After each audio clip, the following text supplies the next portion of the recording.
सैयदना इमाम हुसैन शहीद करबला, इमाम आली मकाम सिब्ते रसूल रज़ी अल्लाह तआला अन्हु व अर्ज़ाहु अन्ना, जब मदीने तैयबा में थे और आपको यजीद ने बैत के लिए इसरार किया, और जानते हैं मदीने का गवर्नर वलीद बिन उक़बा इमाम हुसैन को अपने घर में बुलाया और रात के वक्त कहा कि आप यजीद की बैत कर लें, सब ठीक हो जाएगा। आपने एक तारीखी जुमला फरमाया था, आज वो सब मुसलमानों को याद होनी चाहिए।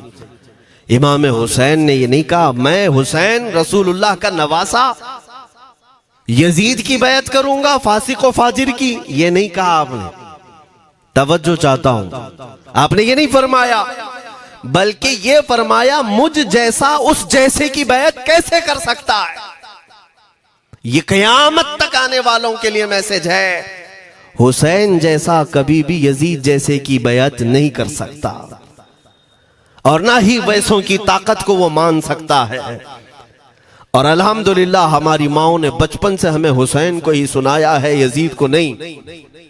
इसलिए आज अगर किसी तख्त पर यजीद बैठा हो तो हमें डर नहीं लगता इस बात का कि वो गर्दन उड़ा देगा, हमें इस बात का खौफ नहीं लगता कि फांसी पर चढ़ा देगा। हमें इस बात का यकीन है कि अगर हमारे टुकड़े भी हो जाएंगे तो इंशाअल्लाह हमारी रूह करबला जरूर पहुंचेंगी। इमाम हुसैन के साथ क़यामत के दिन उठाए जाएंगे, हक बात करते हुए अगर दुनिया से जाएं। अजीज़ान गिरामी वक़ार, मैं तारीख की चंद झलकियां आपके सामने रखूंगा। मुझे हुक्म भी हुआ है, बहुत जल्दी वक्त खत्म हो जाएगा, समेटना है। मैं चंद मिसालें आपके सामने रखता हूं। ताकत किसे कहते हैं, क़ुव्वत किसे कहते हैं। जिम में जाकर बॉडी बनाने वाला ताकतवर है, काजू बादाम खाने वाला ताकतवर है, मुक्के मारने वाला ताकतवर है। कौन है ताकतवर, ताकत किसे कहते हैं?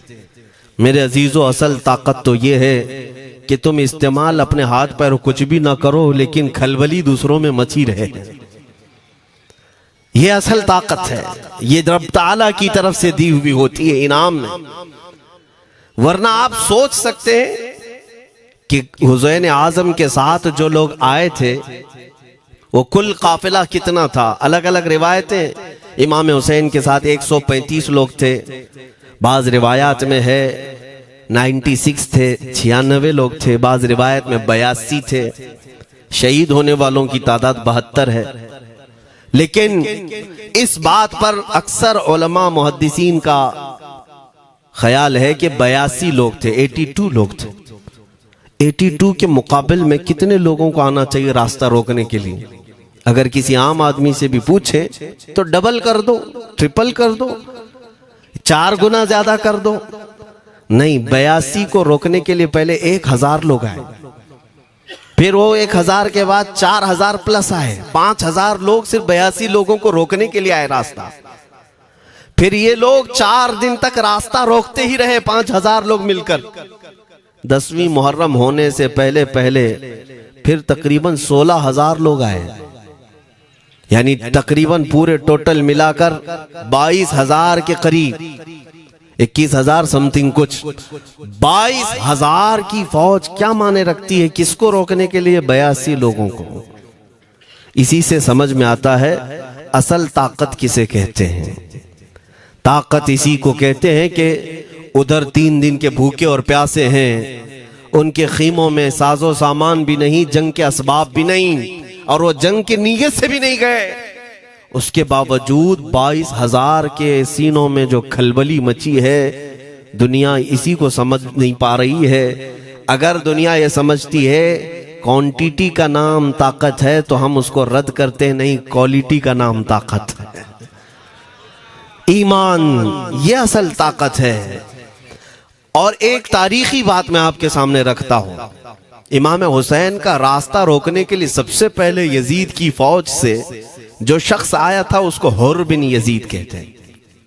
हुर बिन यजीद अर्रियाई 1000 का लश्कर लेकर के ये इमाम हुसैन का रास्ता रोकने आए। 2 दिन तक इधर उधर घुमाते रहा, और जब जब नमाजें होती रही, इमाम हुसैन मुसल्ला इमामत पर हैं और ये यजीदी इक्तिदा भी कर रहे हैं। हर जमात इमाम हुसैन के पीछे हो रही है। लेकिन मैं आपको बताता हूं 10वीं मुहर्रम से पहले इमाम हुसैन ने खुतबा दिया और यजीदियों से कहा, क्या तुम मेरी हैसियत को नहीं जानते? मैं फातिमा जहरा का बेटा हूं, हैदर कर्रार का नूर नजर हूं, रसूलुल्लाह का नवासा हूं। मेरी निस्बतें क्या तुम्हें नहीं मालूम? तुम मेरे खून से अपने हाथों को न रंगो। मैं तुम्हारे पास ऑप्शन रखता हूं, मैं इस रास्ते से अपने वापस मदीने की तरफ जाता हूं या किसी साहिल की तरफ या दिमश्क जाऊंगा। जंग करना नहीं चाहता तुमसे। ये 3 ऑप्शन जब इमाम हुसैन ने रखा तो यजीदियों ने एक को भी कबूल नहीं किया। वो जंग करना ही चाहते थे, इमाम हुसैन के खून के साथ खेलना ही चाहते थे। लेकिन जो हुर बिन यजीद है, तवज्जो चाहता हूं, जो खुद इमाम हुसैन का रास्ता रोकने के लिए आया, उसके दिल में ये बात आई और उसने आकर के 10वीं मुहर्रम को यजीदियों से कहा, मियां मान लो हुसैन की बात, 3 में से कोई एक बात मान लो, हम जंग नहीं करना चाहते, वो रसूलुल्लाह के बेटे ही तो हैं। तो सारे जो सिपह सालार बड़े बड़े थे, अम्र बिन साद, शिमर वगैरह, हुर बिन यजीद से कहने लगे, तुझे कौन कहता है फैसला करने के लिए? तू सिपाही है, 1000 की नफरी तेरे साथ दी गई है, बस अगर तुझे हमारे साथ रहना है तो मैदान में जमा रह, वरना चला जा, तू सुलह की बातें मत कर। हुर बिन यजीद उसी दिन 10वीं मुहर्रम को उन यजीदियों से कहता, अच्छा अगर तुम मेरे इस बात को नहीं मानते तो तुम्हारी सिपह सालारी तुम्हें मुबारक, मैं हुसैन के खीमे में जा रहा हूं। जो यजीद की तरफ से आया था वो किधर चला गया? मौला हुसैन के खीमे में। कब? सिर्फ 10वीं मुहर्रम, एक रिवायत में 9वीं मुहर्रम को, एक दिन पहले इमाम हुसैन के खीमे में आया, दस्तबोसी की, माफी मांगी और इमाम हुसैन ने कहा, अब तुम जा सकते हो अपने घर। हुर बिन यजीद ने कहा, मैं उस वक्त तक अब आपका साथ नहीं छोड़ूंगा जब तक मेरे जिस्म में आखिरी सांस बाकी रहे, मैं आपके साथ रहूंगा। अब इमाम हुसैन की वफादारी में आने वाला कौन था? इसलिए मैं आपको एक चीज दे जाता हूं मेरे अजीजों, अल्लाह अज़्ज़ वजल की कुदरत के फैसले हैं, वो जब चाहता है कहीं से भी किसी को हिदायत अता फरमाता है। वो बातिल कुव्वतों के मौजूद पलने वाला बच्चा भी कभी रब तबारक व तआला हिदायत देता है, उसे आलिम बनाता है, और कभी काबे की छांव में पलने वाले को मौला अबू जहल भी बनाता है, गुमराह कर देता है। हुर बिन यजीद मौला हुसैन के पास आ गए। जो बात मुझे कहनी है उसके लिए मुझे इतना वाकया बयान करना पड़ा है। मैं असल पॉइंट की तरफ आता हूं, क्यों मैं ये बयान कर रहा हूं। जब 10वीं मुहर्रम को जंग शुरू हुई, अम्र बिन साद ने तीर चलाया, तो जानते हैं खीमा हुसैन की तरफ से सबसे पहले मैदान में उतरने वाला यही हुर बिन यजीद ही, यही उतरे अपने घोड़े पर सवार होकर उन्हीं यजीदियों से लड़ने के लिए जिनकी फौज में ये आए थे, उनके मुकाबिल में लड़ने के लिए गए। और जब लड़ने की इब्तिदा हुई, सुबह से दोपहर के करीब तक वो लड़ते रहे, जवाल तक। अब जो बात कहना है तवज्जो से सुनो। हुर बिन यजीद ने सुबह से लड़ाई की, बहुतों ने वहां पर मैदान जंग में मुकाबला आराइयां की हैं, लेकिन हुर बिन यजीद की जो लड़ाई है वो तारीख में लिखी हुई। आज उन्होंने यजीदियों के साथ जो जंग किया, कई घंटे जंग करने के बाद, जानते हैं तन्हा हुर बिन यजीद ने 120 यजीदियों को कत्ल किया। 120 की तादाद, एक घोड़सवार एक ही है, 120 को मार गिराया। उसके बाद जामे शहादत नोश किया। मैं तारीख पढ़ रहा था, वहीं पर हमने किताब को रोक दी। बहुत सारे लोग करबला के वाकयात में इमाम हुसैन के खानदान के बच्चों के शहादत तो बयान करते हैं, उनके जिस्म कट गए, उनके ऊपर घोड़े दौड़ाए गए, लेकिन तुम ये नहीं जानते कि हुसैनी शहजादों ने बातिल कुव्वतों के कैसे छक्के छुड़ाए थे। एक एक जवान ने मुकाबिल में आने वालों को उनकी औकात कैसे याद दिलाई थी। अब सुनो, हुर बिन यजीद 120 को मार गिरा सकते हैं, वो भी एक दिन पहले खीमा हुसैन में आने वाला,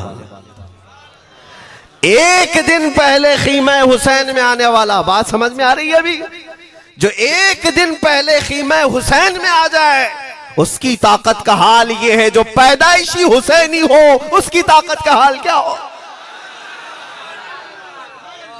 मेरे अजीजों, ताकत किसे कहते ये समझो। यह और बात है कि लोगों को अपनी ही औकात मालूम नहीं, अपनी हैसियत मालूम नहीं है।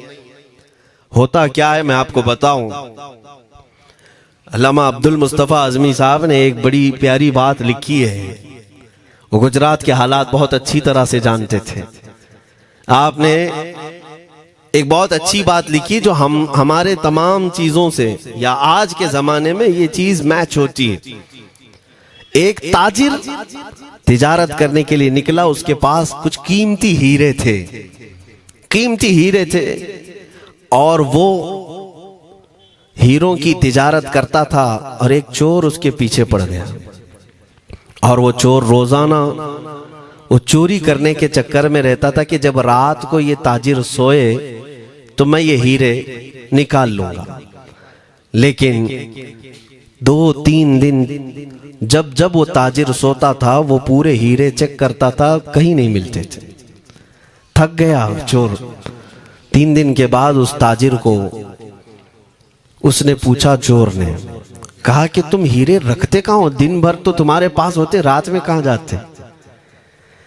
तो उस ताजिर ने कहा, अकल का अगर तू इस्तेमाल करता तो तुझे बात समझ में आती। रोजाना मैं तेरे ही जुब्बे में रात को ये हीरे रखकर खुद सो जाता था। वो अपना नहीं तलाश करता, इसका तलाश करता। बिला तशबीह हो बिला तमसील। मेरे अजीजों, तुम्हारे पास जो ताकत है तुम्हें उसका अंदाजा नहीं। तुम जो मोहब्बत मुस्तफ़ा सल्लल्लाहु अलैहि वसल्लम की शमा अपने सीने में रखते हो, मौला करीम का वादा है तुम्हारे साथ, काना हक्कन अलैना नस्रुल मोमिनीन। रब ताला फरमाता हमने अपने ऊपर लाजिम कर लिया है कि ईमान वालों की मदद करें।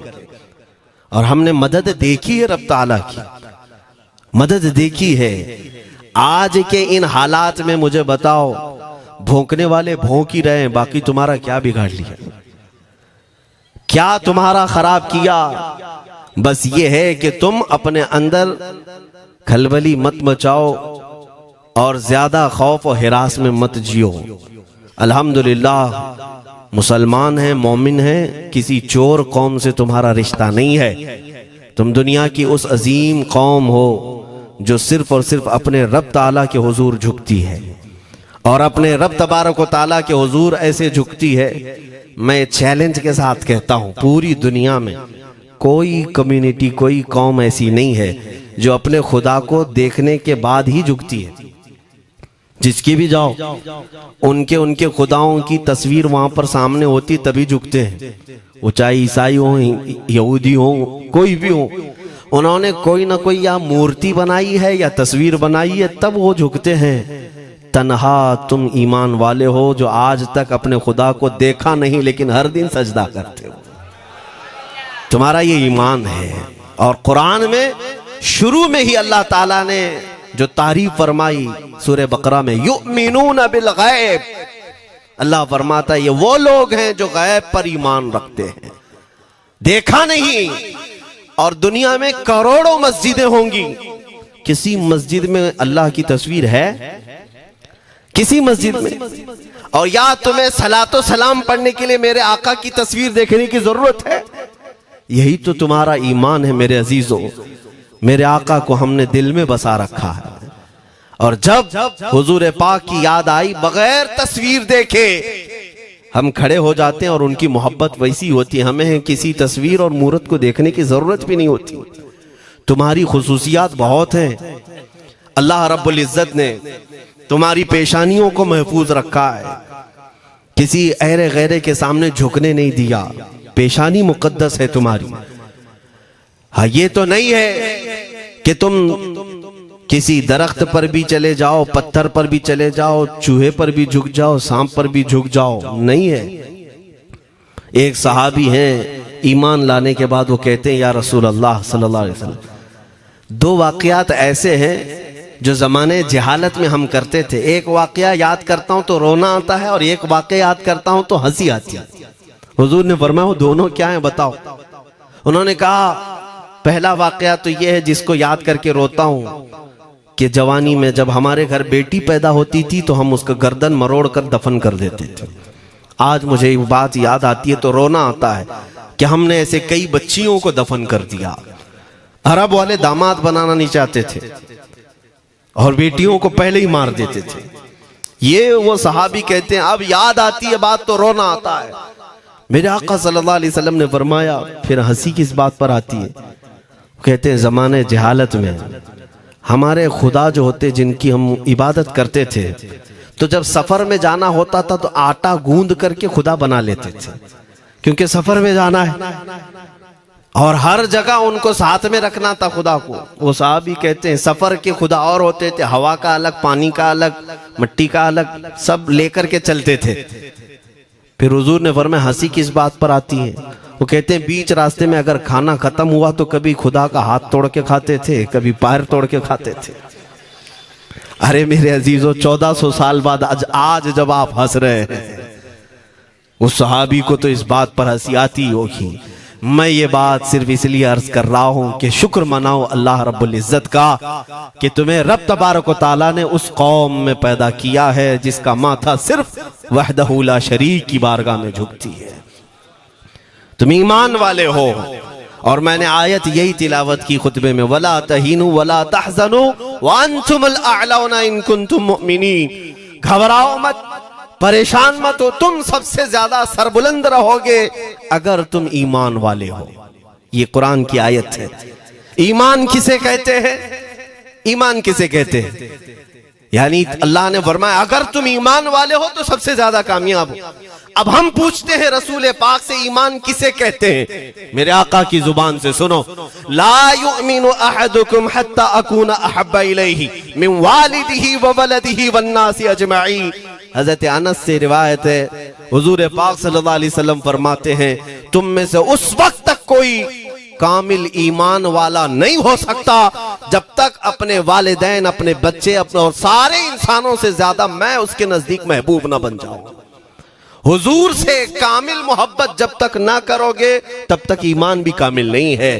खुलासा कलाम यही है कि मोहम्मद से वफा तूने तो हम तेरे हैं, ये जहां चीज है क्या लौह कलम तेरे हैं। बस इसी बात पर आपको आना है। इकबाल भी ये कहता है मैं जर्मनी गया, यूरोप का सफर किया, वहां की तरक्कियों को देखा और वो लोग बहुत आगे बढ़ रहे थे। मैं इसीलिए सफर किया कि मैं वहां तहकीक करके आऊं, देखूं, अपनी कौम को आकर के मैं बताऊं मुसलमानों को कि किस फील्ड में तुम जाओगे तो कामयाब होंगे। साइंस में, फिजिक्स में, ज्योग्राफी में, केमिस्ट्री में, मैथ्स में, कौन सी फील्ड में तुम जाओगे तो ज्यादा माहिर होगे। कई साल इकबाल ने वहां की खाक छानी, तहकीकात किया और वापस जब आया अपनी कौम की तरफ, अल्लामा इकबाल कहते हैं मैं सारी दुनिया वहां की यूरोप की छान करके आया, यही देखने गया था कि मेरी कौम किस मैदान में उतरे तो कामयाब होगी। तो लोगों ने पूछा क्या वो तुम्हें राज मिल गया? वो कहते हाँ मुझे राज मिल गया। लोगों ने पूछा किस मैदान में उतरे? तो इकबाल कहता है मैं तो राज को पहुंचा, अपनी कौम को बताता हूं तुम्हारी तरक्की का राज सिर्फ इतना ही है कि मोहम्मद से वफा तूने, कि मोहम्मद से वफा तूने तो हम तेरे हैं। ये जहां चीज है क्या लौह कलम तेरे हैं। सारी कामयाबी का असल राज मेरे आका से बेइंतहा मोहब्बत है। मैं दीनी शख्सियात की बात अपनी जगह पर, जो जिसको आप दुनियावी उलूम कहते हैं, लाओ मैथ्स का कोई बहुत बड़ा माहिर रियाजीदान या कोई साइंटिस्ट आपको ऐसा लगता हो, लाओ मेरे आला हज़रत इमाम अहमद रजा फाजिल बरेलवी के सामने। जानते हैं आप उस आला हजरत फाजिल बरेलवी ने 55 उलूम पर अपनी तहकीकात लिख दी हैं। बाकी जानते कितने थे वो अल्लाह ही बेहतर जाने। एक बात मैं आपको बता रहा हूं, मैथ्स में, मैथमेटिक्स में उनके पास ऐसी ऐसी इजादात थी। एक किताब आला हजरत ने लिखी है ज्योमेट्री पर, आज के बच्चे जो कॉलेज पढ़ते हैं वो जानते होंगे। ज्योमेट्री की भी कई उसमें अक़साम लिखी गई हैं, और आला हजरत ने एक किताब लिखी है कश्फुल इल्ला अन सिमतिल क़िबला, क़िबला पहचानने का इल्म। तुम तो आज वो कंपास लेकर के पहचानते हो ना, अब तो मोबाइल में आ गया, मोबाइल को घुमाओ, इधर दिखा रहा उधर, उधर दिखा रहा उधर क़िबला। मेरे अजीजों, इस्लाम मशीनों से नहीं चलता है। इसका सेल चला गया तो क्या तुम्हारा इस्लाम चला जाएगा? इसकी बैटरी चली गई तो क्या तुम्हारा दीन चला जाएगा? नहीं, इस्लाम मुकम्मल कवायद और ज़वाबित के साथ है। सारी मशीनें खत्म भी हो जाएं, इस्लाम ने तुम्हें कायदे बनाकर दिखाए हैं, प्रैक्टिकल। ये क़िबला पहचानने का इल्म होता है। शहर का तूलुल बलद अर्जुल बलद देखना होता है, बहुत सारी उसमें चीजें, उसकी सतह समंदर से ऊंचाई कितनी है, फिर सितारों को देखा जाता है, फिर पहचाना जाता है क़िबला, उसको हिसाब में लगाया जाता है। आला हजरत ने ये जो किताब लिखी पूरे 1400 साल में है। आला हजरत की ये किताब जिसमें 10 कायदे खुद उन्होंने इजाद किए, उनसे पहले किसी ने नहीं लिखी, खुद उन्होंने इजाद किए। और उसके बाद आला हजरत ने चैलेंज के साथ कहा कि मैंने, फकीर ने ये 10 कायदे इजाद किए हैं, इस पर कोई अमल करके क़िबला पहचानना चाहे तो उस पर अमल करके खड़ा हो जाए। अगर हिजाबात हटा दिए जाएं तो काबा उसकी नाक के सामने होगा। आला हजरत ने लिखा है काबा ऐन उसकी नाक के सामने होगा। परफेक्ट कायदे उन्होंने लिखे। ये कायदे कहां से आए? हिसाब, मैथमेटिक्स। जो अलीगढ़ के प्रोफेसर अपने फंसे हुए मसाइल हल करने के लिए आला हजरत के पास आए, वाकयात आपने सुने होंगे। अब मैं आपसे कहता हूं, एक बहुत बड़े प्रोफेसर साहब अलीगढ़ के, वो लंदन या ऑक्सफोर्ड जा रहे थे या जर्मनी जा रहे थे कुछ मैथ्स के फंडे हल करने के लिए। आला हजरत के खलीफा ने उन्हें मशवरा दिया कि चले मौलाना अहमद रजा साहब बरेली में रहते हैं, उनसे बात कर लेंगे। पहले तो उन्होंने मजाक उड़ाया, मौलवी लोगों का काम है, प्रोफेसर जिसमें फंसा हुआ है। उन्होंने कहा लंदन और जर्मनी जाने में जितना खर्चा आता है उससे कम ही बरेली को लगता है, एक बार ट्राई कर लीजिए।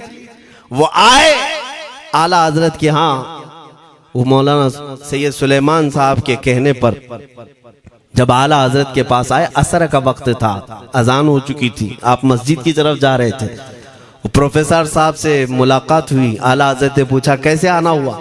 उन्होंने कहा एक बहुत पेचीदा मसले में फंस गया हूं, मैथ्स का, रियाजी का, हिसाब का हल नहीं होता, इसके लिए मैं बाहर का सफर कर रहा था। आपके शागिर्द मौलाना सुलेमान साहब ने कहा कि आपसे मिलने। आला हजरत ने कहा दिखाएं क्या मसला है? उन्होंने कहा इतने शॉर्ट टाइम में ये हल नहीं होगा, नमाज के लिए आप जा रहे हैं। आला हजरत ने फरमाया फिर भी दिखाओ। आला हजरत को उन्होंने वैसे ही खड़े दिखाया। देखते ही आला हजरत ने उंगलियां रखी और कहा इसका यहां से, इसका यहां से, फलां का यहां से, इस तरह आप लगा करके देख ले, मैं असर की नमाज से फारिग होकर आता हूं। वो प्रोफेसर साहब कहते हैं उन्होंने चुटकियों में यूं हल किया, मैं जब बैठ करके उस मसले को लगाया तो तुरंत 2 मिनट में वो मसला हल हो गया। अब जिसके लिए मैं ये वाकया अर्ज कर रहा हूं सुनो। वो हैरत में आंखें फटी फटी रह गई उस प्रोफेसर साहब की। उधर नमाज होने के बाद आए आला हजरत, तो वो अश करने लगे। कहा मौलाना साहब मैं पहली मर्तबा देख रहा हूं कि मदरसे का कोई मौलवी मैथ्स के इतने टफ फंडे को हल कर लेता हो।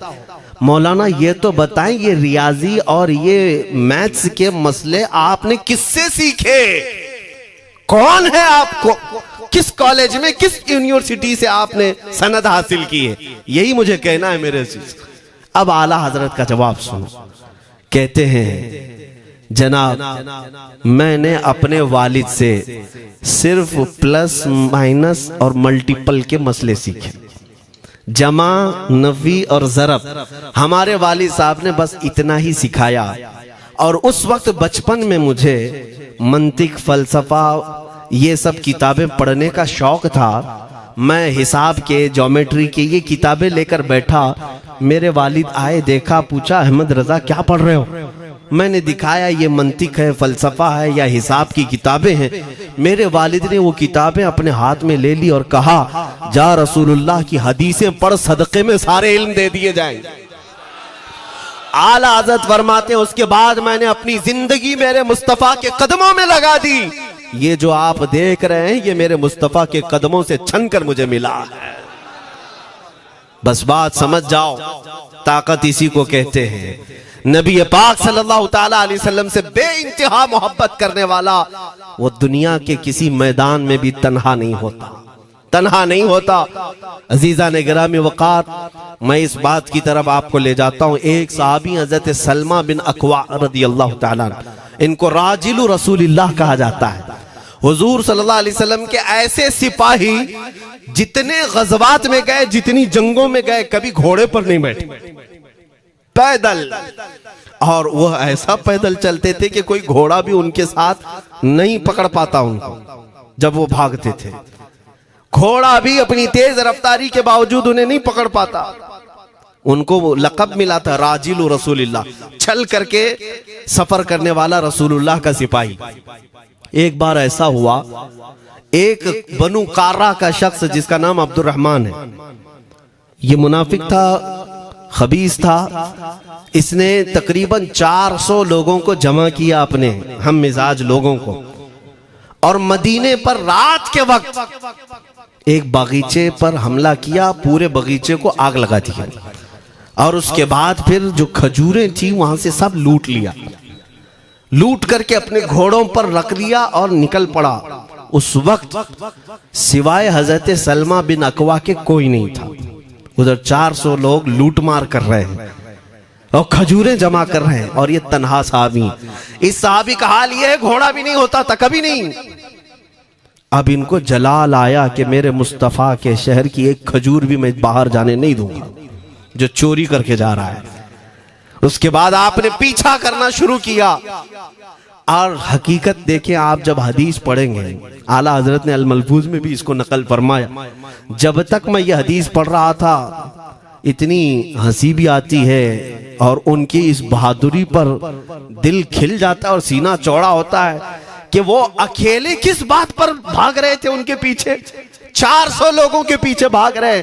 अच्छा, कोई ये कहे कि नादान आदमी है, 400 लोगों को नहीं देख रहा, अकेला भाग रहा है, हो सकता है इनको कोई कह दिया हो, लेकिन मुझे हैरत उन 400 पर हो रही है जो एक से डर के भाग भी रहे थे। वो भी भाग रहे हैं, एक दौड़ा रहा है और 400 भाग रहे हैं। वह अब्दुर्रहमान कार्रा का रहने वाला कारी भागा जा रहा है और सबसे कह रहा है, सलमा बिन अकवा से अपनी अपनी जान बचा लो।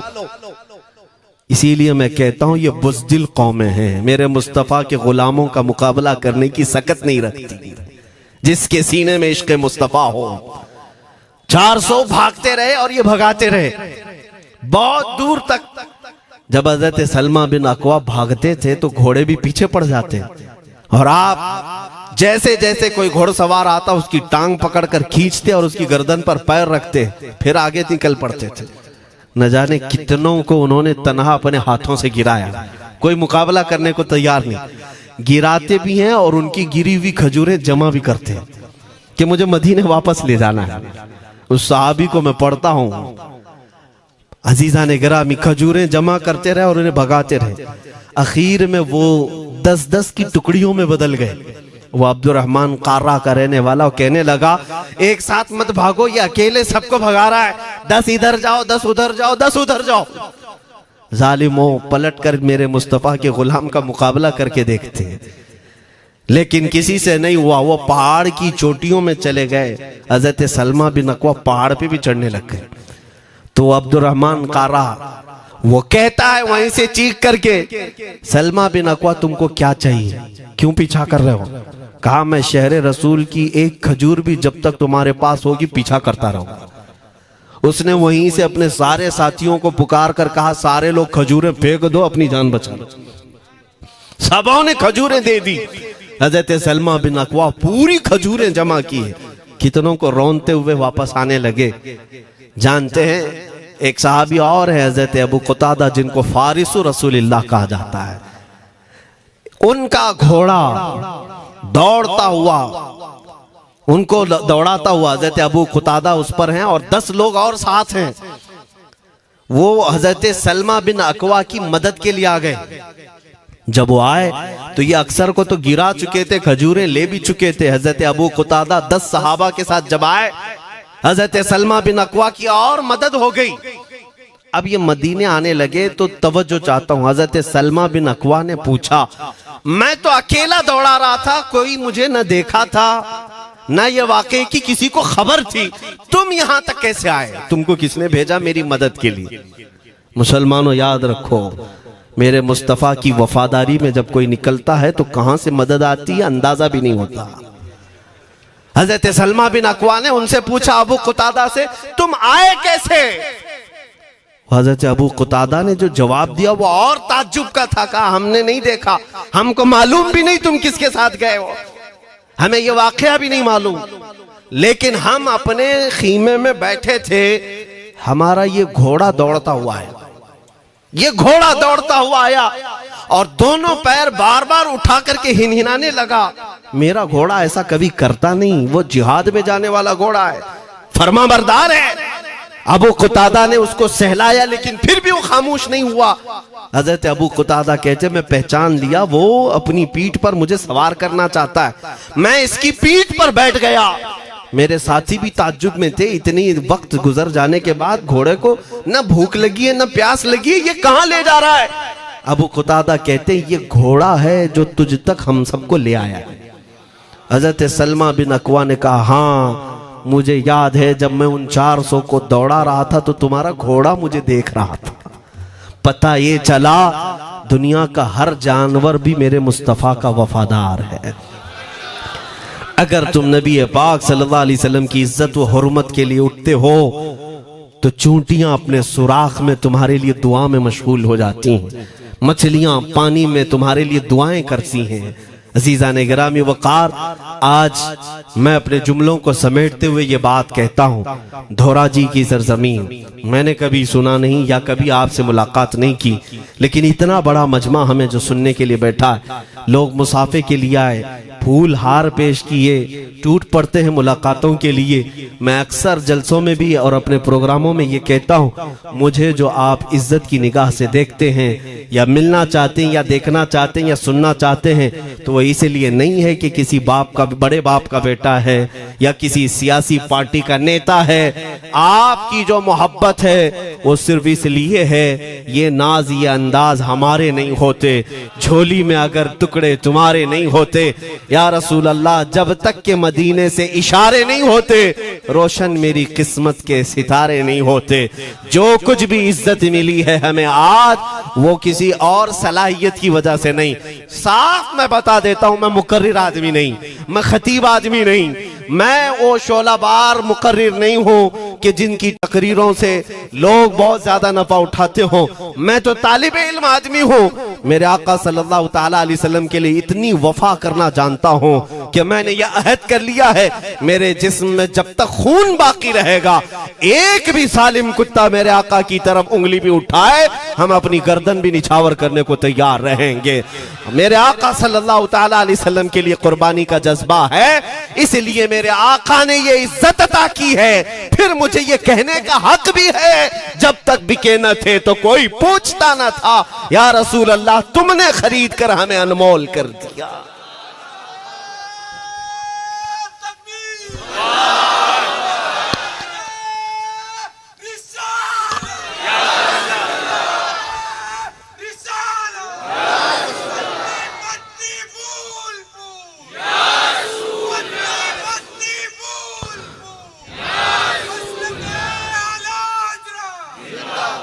मेरे अजीजों, इस बात पर आज तुम्हारा इत्तिहाद होना है, आज तुम्हारा इत्तिहाद होना है। मैंने काफी इलाकों के दौरे की और देख लिए, लोग जो कहते हैं हम बिखरे हुए हैं, बटे हुए हैं, टुकड़ों में हैं, लेकिन मैंने सबको देखा, यकीनन फिरकों में भी बटे हैं, सिलसिलों में भी। हालांकि सिलसिलों में इख्तिलाफ होना नहीं चाहिए, जो सलासिल हक्का हैं वो सब मदीने तैयबा की नहरें हैं, इख्तिलाफात नहीं, लेकिन उसके बावजूद बटे हुए लोग हैं। एक दूसरे से मुसाफा नहीं करना चाहते, एक दूसरे के पीछे नमाजें नहीं पढ़ना चाहते, जो खाली सुन्नी होकर भी, ईमान वाले होकर के भी। मैं बहुतों से ये शिकायतें सुना कि हम में बहुत सारे इख्तिलाफात हैं, लेकिन इसका हल तकरीरें हैं, तहरीरें हैं, लोगों को समझाना है, इस्लाह करना है, सब करके देख लिया। लेकिन एक बात मैंने खुद प्रैक्टिकल देख लिया कि 1000 टुकड़ों में क्यों ना बटे हों, लेकिन मेरे मुस्तफ़ा का नाम आ जाए तो हर कोई मुत्तहिद नजर आता है। ये हमने देख लिया है, ये हमने देख लिया है। किसी भी पीर से बैत क्यों ना हो, मैं दूसरों की बात नहीं करता, लेकिन मैंने पूरे हिंदुस्तान के कोने कोने में देखा है जाकर के, किसी भी सुन्नी सहीहुल अकीदा पीर से बैत क्यों ना हो, अगरचे उसके आपस के झगड़े हों, लेकिन हमने एक मजमे में मुझे सुनने वालों को, ऐसे इख्तिलाफ वालों को भी देखा, दोनों सुन रहे हैं, लेकिन जब हमने पूछा मेरे मुस्तफ़ा करीम की इज्जत पर बात आए तो तुम में से कौन खड़ा हो सकता है, हर इख्तिलाफ रखने वाला भी ये कहता है, या रसूल अल्लाह, ये जिस्म भी तुम्हारा, ये जान भी तुम्हारी, करूं तेरे नाम पे जान फिदा, न बस एक जान दो जहां फिदा, दो जहां से भी नहीं जी भरा, करूं क्या करोड़ों जहां नहीं। ये हर एक का नारा है। इससे पता ये चला कि आज तुम सबको अगर कोई चीज जोड़ सकती है तो नाम मोहम्मद है, मेरे मुस्तफ़ा करीम सल्लल्लाहु अलैहि वसल्लम की मोहब्बत है। गुंबदे खजरा की छांव में सबको जमा करो, इंशाअल्लाह अज़ीज इत्तिहाद बरकरार रहेगा। असल की तरफ नजर रखो, बादशाह की तरफ नजर रखो। बाकी जितने वली हैं, जितने पीर हैं, सब वजीर हैं, सब वजीर हैं। बादशाह सिर्फ मेरा मुस्तफ़ा है। नबी पाक सल्लल्लाहु ताला अलैहि वसल्लम को हम शहंशाह तस्लीम करते हैं। लिहाजा अगर बादशाह की तरफ नजर होगी तो तुम्हें शैतान ये इस तरह की लड़ाइयों में नहीं रखेगा, वो कामयाब नहीं हो सकेगा।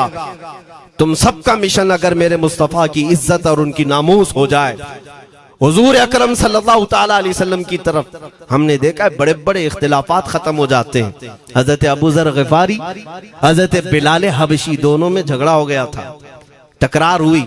हजरत अबू ज़र ग़िफ़ारी ने सिर्फ हजरत बिलाल को गुस्से में आकर कहा, काली औरत के बेटे, या इब्न उम्मी सौदा। ये तकरार में हो जाता है। हजरत बिलाल को ये बात लग गई, थे तो काले, लेकिन सहाबी ने कहा था काली औरत के बेटे। हुजूर के पास जाकर अर्ज किया, या रसूल अल्लाह, अबू ज़र ने मुझे आज यूं कहा, अबू ज़र ने मुझे आज यूं कहा, काली औरत के बेटे। मेरे आका सल्लल्लाहु अलैहि वसल्लम को जला लाया, बाहर आए, बुलाया, अबू ज़र कहाँ है? आए। हुजूर पाक ने उनको मुखातिब करके सिर्फ इतना फरमाया, अफीकल जाहिलिया, अभी तक तुम्हारे अंदर पुरानी जाहिलियत बाकी है?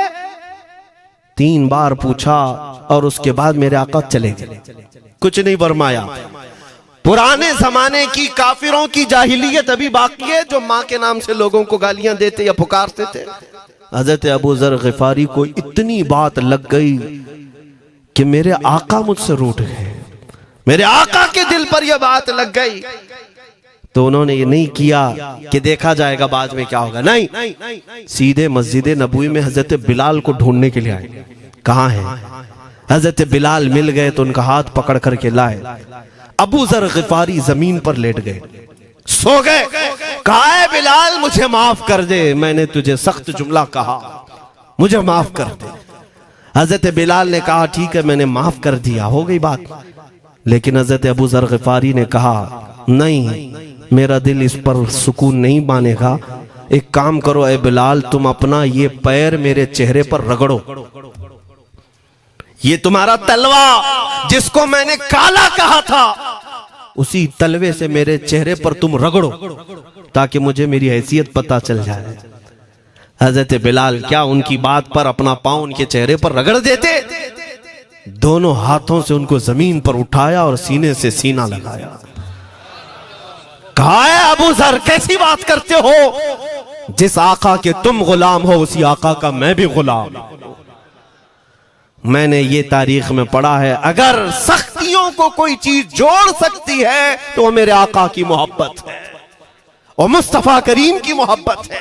तुम्हारे सीने चौड़ा कर देगी, तुम्हारा दिल कुशादा कर देगी, तुम अपनों को एक्सेप्ट करने लग जाओगे अपने नबी की निस्बत पर। हाँ, एक बात याद रखें, मैं ये सिर्फ मेरे आका की निस्बत वालों के लिए कह रहा हूं, बाकी हमारा अकीदा तो ये है, नबी से हो जो बेगाना उसे दिल से जुदा कर दे, पिदर मादर बिरादर जानो माल उन पर फिदा कर दे। हम उसको मानते ही नहीं, चाहे बापों की माँ हो जो मेरे नबी को नहीं जानता, जो मेरे आका की अजमत को नहीं पहचानता, मैं उनके बारे में नहीं कहता। हाँ, हमारे एक उस्ताद बुजुर्ग उन्होंने फरमाया था कि बेटा बात करने का लहजा नरम रखना हमेशा। बहुत सारे लोग हमारी तकरीरों को अभी अभी जो सुनते हैं वो कहते हैं बहुत कड़क बोलते हैं, सख्त बोलते हैं। मेरे अजीजों, पिछले 15 साल से करते हैं हम तकरीरें, अखलाकियात पर, तसव्वुफ पर बहुत सारे नरम अंदाज में गुफ्तगू करने के हम आदी थे।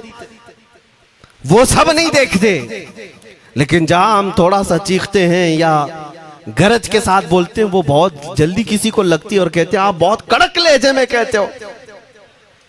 90% हमने नरम लहजे में बात किया है, लोगों को अखलाकियात सिखाया है। चोरी, जिना, डकैती, सूद, शराब, इन सब की मजम्मत पर बयानात हमने रिकॉर्ड किए। वो सब नजर नहीं आता, लेकिन सख्त जुमले बहुत जल्दी नजर आते हैं। लेकिन ये मैं क्यों करता हूं वो भी आपको बता दूं।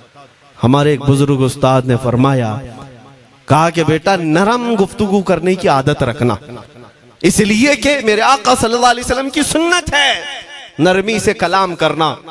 लेकिन एक बात याद रखना, जिंदगी भर नरमी से बात करो, लेकिन मुस्तफा करीम सल्लल्लाहु अलैहि वसल्लम की एहानत या दुश्मनी किसी में देखो तो फिर न तुम्हारी जुबान मीठी होनी चाहिए, न दिल नरम होना चाहिए, न दिमाग ठंडा होना चाहिए। हाँ, ये ईमान का तकाजा है। हम जो सख्त बात करते हैं, लोगों को ऐसा लगता है कि इतना कड़क नहीं बोलना चाहिए। तुम्हें पता भी नहीं हज़रत उमर फारूक कितना बोलते थे। हाँ, उमैर बिन वहब एक शख्स था जो हुजूर के कत्ल का इरादा करके आया था मक्का से।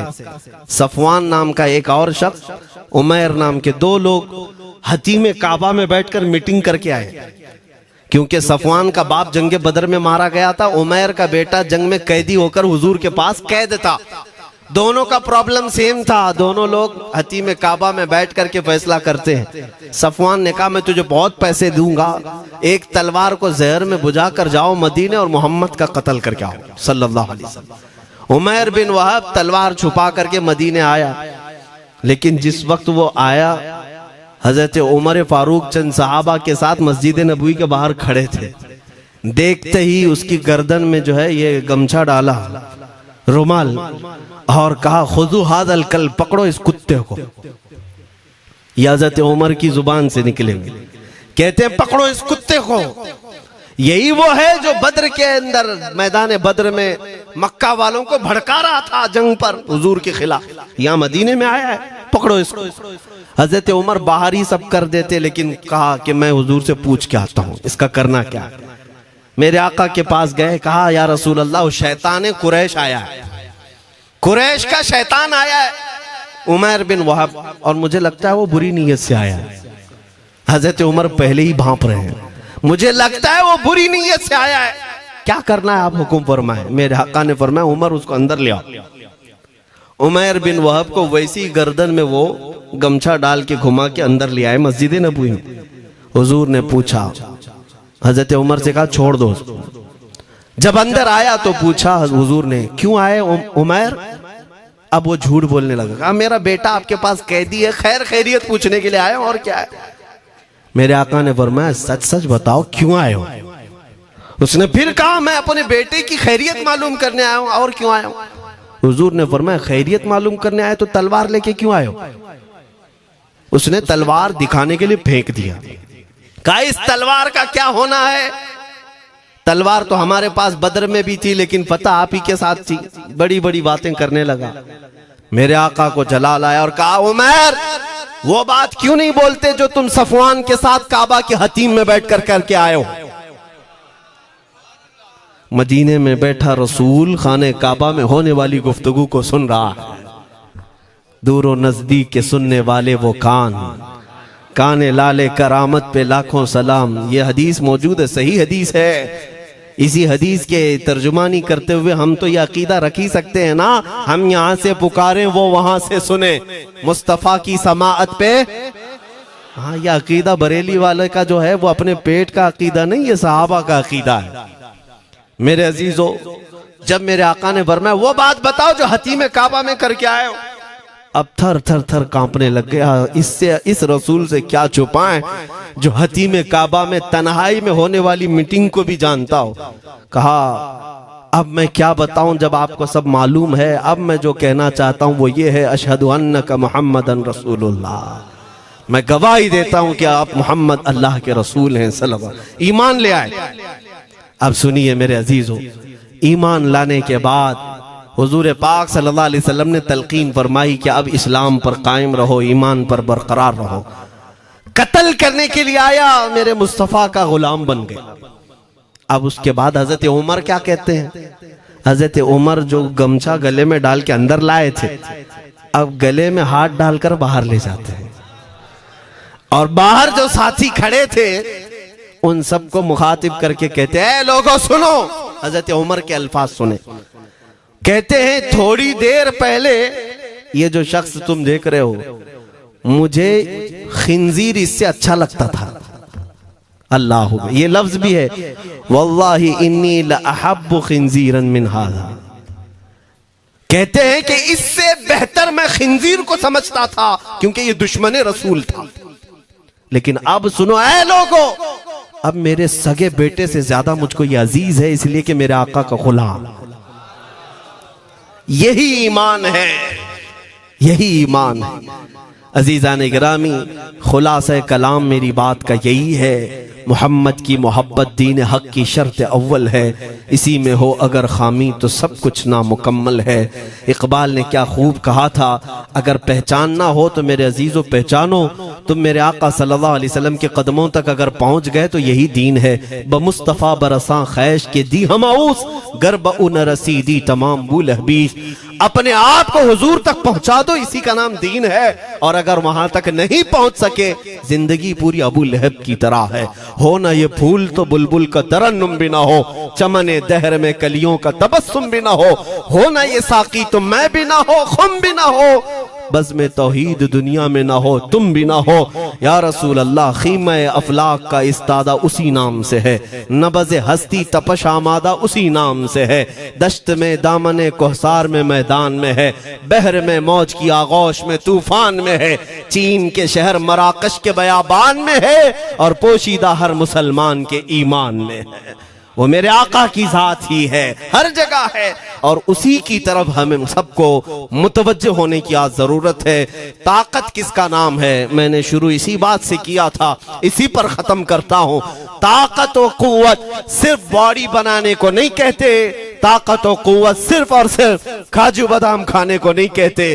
ताकत और कुव्वत उसके अंदर है जो देखने को अगरचे कमजोर लगता हो, लेकिन दुश्मनों के सीने उसकी याद से ही आज भी खलबली मच जाती हो। हमने देखा है 100 साल पहले की बात, आला हज़रत इमाम अहले सुन्नत फाजिल बरेलवी इमाम अहमद रजा खां, नाम तो हर बच्चा जानता है आज, और अपनों से ज्यादा गैर भी जानते हैं और थरथराते भी हैं। लेकिन क्या कभी तुमने आला हजरत की सीरत में यह पढ़ा कि उनका जिस्म कैसा था?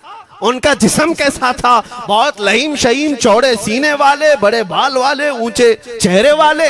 नहीं मेरे अजीजों, तारीख में आप पढ़ोगे आला हजरत कसरत से लिखने की वजह से, कसरत से इबादत की वजह से, जिस्मानी एतबार से बड़े दुबले पतले थे, बड़े दुबले पतले थे। लोग देखने वालों ने यह कहा है, जिस्मानी साख्त ऐसी नहीं थी कि कोई पहलवान नजर आता हो, दुबले पतले थे, नहीफ थे, देखने में कमजोर लगते थे।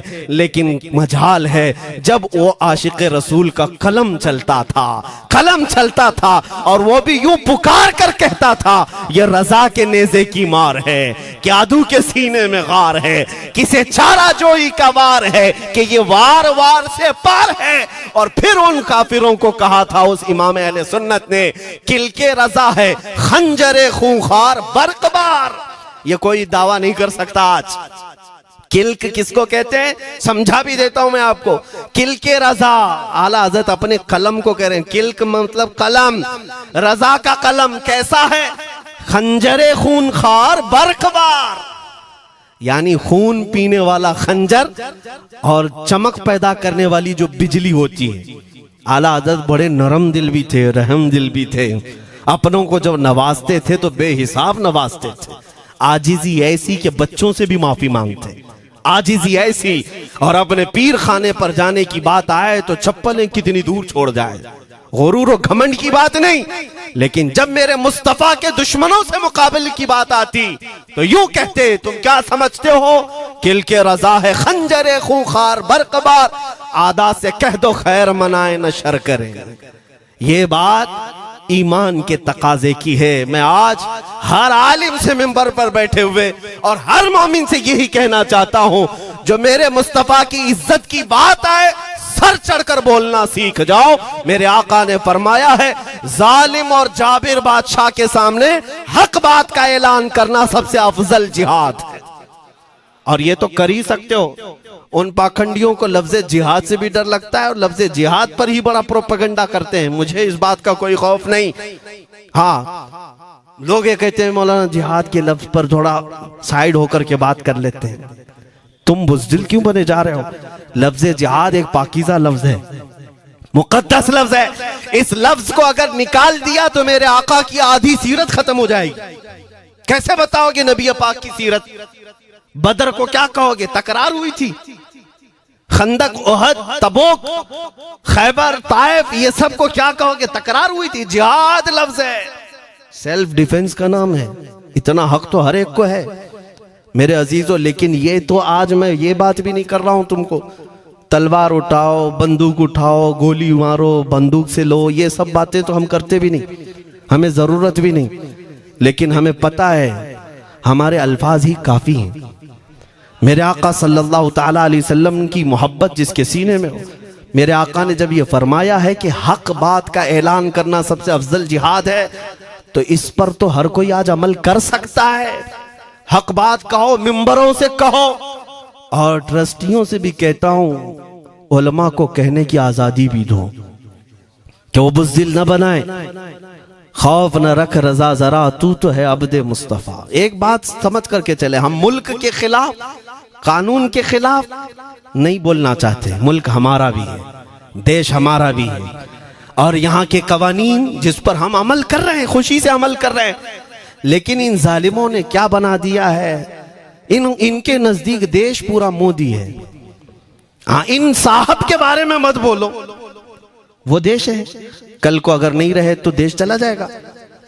मेरे अजीजों, किसी व्यक्ति, किसी शख्स की गलत पॉलिसियों पर तनकीद करने का नाम देश के खिलाफ बोलना नहीं है। हम अपने देश से मोहब्बत ऐसी करते हैं, ऐसी करते हैं। आज भी आजादी का दिन है ना, आजादी का दिन है। ये लगे हाथों ये बात कह करके गुजरता हूं।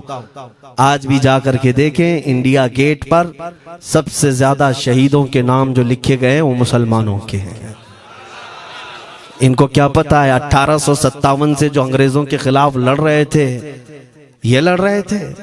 आजादी का परचम सबसे पहले बुलंद करने वाला कोई संगी नहीं था, वो शहीद टीपू सुल्तान था।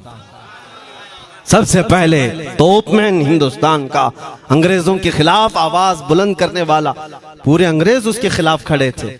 इनको आज बोलने की तौफीक भी नहीं मिलती। और उसके अलावा वो उलमा की बात कहां चली गई आज? अंग्रेज तारीखदान ने लिखा है कि सबसे ज्यादा हमें खतरा हिंदुस्तान में मुसलमानों से था, और हमने दिल्ली से लेकर कश्मीर तक कोई एक झाड़, कोई एक दरख्त बाकी नहीं था जिसमें हमने एक आलिम को लटकाया नहीं था फांसी पर। जिनकी तादाद गिनी गई है तो तकरीबन 26,000 उलमा को इन्होंने फांसी दी थी, दिल्ली से लेकर कश्मीर तक। मुझे बताओ, जजीरा अंडमान निकोबार में किसको भेजा इन्होंने? मौलाना फजल हक खैराबादी, इनायत अहमद काकोरवी, ये तमाम वो लोग हैं। अल्लामा इनायत अहमद काकोरवी, जिनकी किताब आज तकरीबन हर मदरसे में पढ़ाई जाती है, इल्म उस्सिक़ा। ये किताब यहाँ चटाई पर बैठकर लिखी हुई नहीं, उस जेल की दीवारों पर लिखी हुई किताब। उसको पढ़ करके आज बच्चे आलिम बनते, हम भी पढ़े। ये वो लोग हैं जिनको सिर्फ और सिर्फ हक बात कहने की बुनियाद पर जिंदगी भर जेल में डाल दिया गया। आज ढूंढ करके निकालो मौलाना फजल हक खैराबादी का मजार कहाँ है? और अंडमान निकोबार में। जहां काला पानी की सजा दी जाती थी। किफायत अली काफी का नाम सुना है मेरे अजीजों? ये नाम का जिक्र आना तो हक बनता है आज की रात जरूर। मुरादाबाद शहर का वो आलिम रब्बानी, वो सिर्फ और सिर्फ मुजाहिद आजादी नहीं बल्कि फना फिर रसूल भी था। आप इसी से अंदाजा लगा लें, आला हजरत जैसा आशिक, हदायके बख्शिश लिखने वाला। आला हजरत के अशार तो पता है ना, इमामुल कलाम कहते हैं। आला हजरत की नातों को इमामुल कलाम कहते हैं। सारे कलामों का इमाम आला हजरत की नाते हैं। पढ़ करके देख लो, वजद आ जाए हुजूर की नाते। लेकिन उस आला हजरत से पूछा गया, आप किसकी नाते पसंद करते हैं? आला हजरत फरमाते हैं, मैं सिर्फ दो ही लोगों की नाते सुनता हूं, या तो हसन रजा बरेलवी की या अल्लामा किफायत अली काफी की। आला हजरत जिसकी नाते सुनते हो, इसी से अंदाजा कर सकते हो किफायत अली काफी कौन थे। मैं अक्सर जगहों पर इनका तस्करा करता हूं ताकि बच्चों के जहनों में ये बात मुंतकिल हो जाए। अब मैं आपको बताऊं, उनकी जुबान में अल्लाह ने वो ताकत दी थी कि वो जब इश्क रसूल पर बोलते थे तो हजारों का मजमा रोने लगता था, उनकी तरफ आ जाते। और अंग्रेजों को ये बात कतान पसंद नहीं थी। उन्हें कई तरह से गिरफ्तार करने की कोशिश की गई। आखिरकार एक मुनाफिक के जरिए से मौलाना किफायत अली काफी को गिरफ्तार करने के लिए अंग्रेज आए। कितने जानते हैं? 3000 लोग आए एक आलिम को गिरफ्तार करने। हमेशा कुत्ते झुंड में ही आते हैं। हाँ, मॉब लिंचिंग भी जो है ना, कुत्ते झुंड में ही करते हैं। किफायत अली काफी रहमतुल्लाह अलैह को गिरफ्तार करके ले गए दारुल इमारत में। अंग्रेजों ने रात के वक्त किफायत अली काफी के कपड़े खोले और उनके जिस्म पर गर्म स्त्री फेरी। स्त्री से पूरा दागते थे और जब चमड़ी जल जाती थी तो उस पर नमक छिड़कते थे। हफ्ता भर तक अल्लामा किफायत अली काफी को उन्होंने ये दर्दनाक सजाएं दी। बीच में कई मर्तबा उनको सामने ऑफर रखा, तुम बदल लो अपनी बातें, छोड़ दो अपनी इस कौम को वरगलाना, छोड़ दो ये सब जो तुम तकरीरें करते हो, हम अपने हुकूमत में तुम्हें ले लेंगे, वजीफा भी देंगे, ओहदा भी देंगे। किफायत अली काफी रहमतुल्लाह अलैह ने फरमाया, तुम गलत जगह हाथ मारे हो। हाँ, ये वो जगह नहीं है जहां से 500 पाउंड लेकर के कौवा भी हलाल कर दिया जाए, हर चीज जो है तुम्हारे हिसाब की बना दी जाए। ये वो जगह नहीं है। किफायत अली काफी रहमतुल्लाह अलैह ने कहा, मेरा दीन इतना सस्ता नहीं है, इतना सस्ता नहीं है।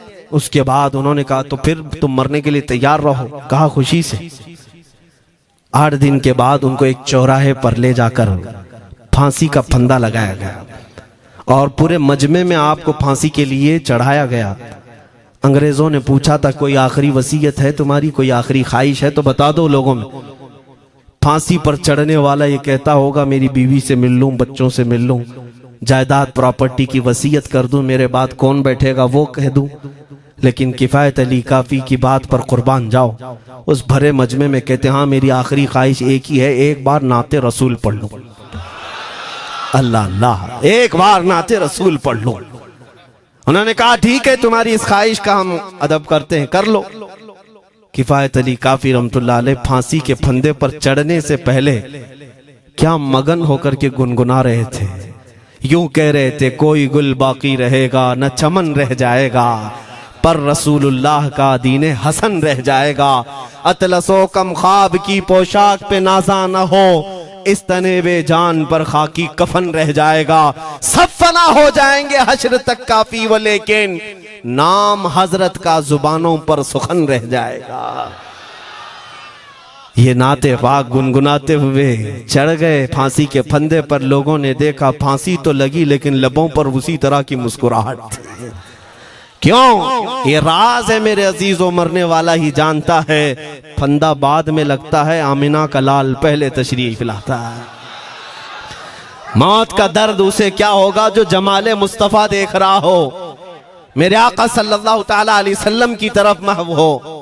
अब सुनो, मैं ये बात क्यों कह रहा हूं, तुम इन बातों से घबराना नहीं, इन बातों से डरना नहीं कि कल को अगर आपके मिंबर पर बैठकर खिताब करने वाला ये आपका गुलाम मर जाता है, कट जाता है, कोई मुझे मार देता है, तो इस बात का यकीन रख लेना, दीन रुकेगा नहीं। और मेरे आका सल्लल्लाहु अलैहि वसल्लम के नामूस और उनकी इज्जत में कोई कमी आने वाली नहीं। हमारे मर जाने से कुछ नहीं होना है, इसलिए कि हर सुन्नी बच्चा जानता है इस्लाम जिंदा होता है हर करबला। हम मरने के बाद इस बात का यकीन रखते हैं, अगर हमारी मौत हो गई इस रास्ते में तो इस्लाम की आबियारी होगी, इस्लाम और फूलेगा फलेगा। और हुआ यही, किफायत अली काफी को फांसी का फंदा देकर 8 दिन तक जश्न मनाया था अंग्रेजों ने। जब मौलवी चला गया जो लोगों को तकरीर करता था, हजारों का जमा करता था, हुजूर अकरम सल्लल्लाहु अलैहि वसल्लम की मोहब्बत की बातें करता था, चला गया, हमने फांसी दे दी। लेकिन इन जालिमों को मालूम नहीं मेरे खुदा का कानून क्या है, कुदरत खुदाबंदी का कानून क्या है। मुरादाबाद शहर में ये किफायत अली काफी को 1857 के पहले फांसी दे रहे हैं, और उसी साल मुरादाबाद के करीब बरेली शहर में अल्लाह ताला अहमद रजा पैदा कर रहा है। तुम एक आशिक को फांसी दिए, हुजूर पाक के चाहने वाले को तुमने फांसी देकर ये समझा कि आप खत्म हो गया इश्क की बातें करने वाला। लेकिन कुर्बान जाओ मोहब्बत मुस्तफा पर, मेरा रब ऐसे इन मक्कारों के मकर को फेरता है कि फौरन अल्लाह ताला ने ऐसा आशिक पैदा किया कि फिर बरेली की तरफ से उठने वाली आवाज एक शहर में, एक बस्ती में नहीं, दुनिया के कोने कोने में पहुंच गई। आज 100 साल हो गए उस मर्दे कलंदर इमाम अहले सुन्नत को दुनिया से गए हुए, लेकिन हर मस्जिद की मिंबर और मेहराब आवाज देती है मुस्तफा जाने रहमत पे लाखों सला, शमे बज़ में हिदायत पे लाखों सला। और फिर हमारे बच्चे भी ये आज कह जाते हैं, डाल दी कल्ब में अज़मत मुस्तफा, सय्यदी आला हजरत पे लाखों सला। ये निजाम है मेरे मौला का, एक चिराग तुम बुझाओगे मौला 100 चिराग रोशन फरमाएगा। हाँ, इंशाअल्लाहुल अज़ीज़ इस बात पर हम सबको जमा होना है। अल्लाह करीम हमें हमारी खोई हुई ताकत व कुव्वत अता फरमाए। आप रब तबारक व तआला की बारगाह में ये दुआ करें कि ऐ रब्बे जुल जलाल, जब तक जिंदगी बाकी है मौला मुझे तेरे नबी के वफादारों में शुमार फरमा। इसलिए मैं जब भी हुजूर की बारगाह में अरीजा पेश करता हूँ तो ये जरूर कहता हूँ, आखा बद हैं तो आपके, भले हैं तो आपके, टुकड़ों पे यही के पले हैं, रुख किधर करें, तुझसे जो मुंह छुपाएं तो करें किसके सामने। या रसूल अल्लाह, क्या किसी और से तवक्को नजर की है? हमारा मानना तो ये है, मैंने देखा भी है अपने बच्चों को, और हम कहते हैं मेरे आका की बारगाह में, आका गुनहगार तो हो गए लेकिन आपके गद्दार नहीं है, गद्दार नहीं है। जब तक गद्दार नहीं होंगे मेरे आका की तरफ से तुम्हारे लिए हमेशा इस्तकबालिया खुला रहेगा। आओ मेरे अजीजों, इस बात पर मैं गुफ्तगू को खत्म करता हूँ आज के इस उर्स मुबारका में। और आज आजादी की ये रात है, हम बारगाह मुस्तफा में अरीजा पेश करते हैं, या रसूल अल्लाह, आपको इस वतन से बूए वफा आई थी, मेरे आका इस वतन की तरफ नजरे करम फरमा दे। क़यामत तक आने वाली हमारी नस्लों में मेरे आका सिर्फ आपके आशिक ही पैदा हो, कोई गद्दार ना पैदा हो। हमारी दुआ यही है मेरे आका, मैं मुजरिम हूँ आका, मुझे साथ ले लो कि रस्ते में हैं जा बजा थाने वाले, चमक तुझसे पाते हैं सब पाने वाले, मेरा दिल भी चमका दे चमकाने वाले। व आखिरु दावाना अनिल हम्दुलिल्लाहि रब्बिल आलमीन।